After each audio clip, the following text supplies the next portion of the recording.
Welcome to this tutorial. Today, we learn how to filter non-unique values from an array based on a custom comparator function. This approach is especially useful when you're working with arrays of complex objects, or when the uniqueness of elements is determined by specific conditions. The problem is to filter non-unique elements from an array. For example, in the input array shown, we have objects with duplicate IDs.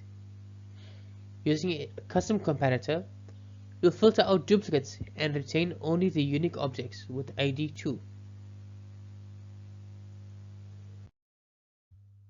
This is the JavaScript code for filtering non-unique values. The function filter non-unique by takes two parameters: array, the input array, and fn, the comparator function. For each element in the array, filter evaluates whether it is unique by using the every method to compare it with all other elements. The comparator function fn allows us to specify custom rules for determining uniqueness. The process can be broken down into 4 steps. First, we start with an input array of objects. Second, we define a comparator function to determine uniqueness of elements. Third, for each element, we compare it to all others and filter out duplicates. Finally, we return the filtered array containing only unique elements.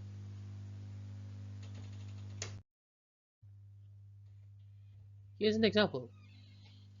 The input array contains objects with duplicate IDs. Using the comparator function AB into AID equal to BID, we identify and remove duplicates.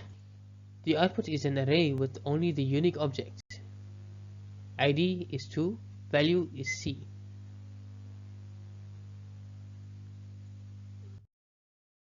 This program has various practical applications. Data deduplication.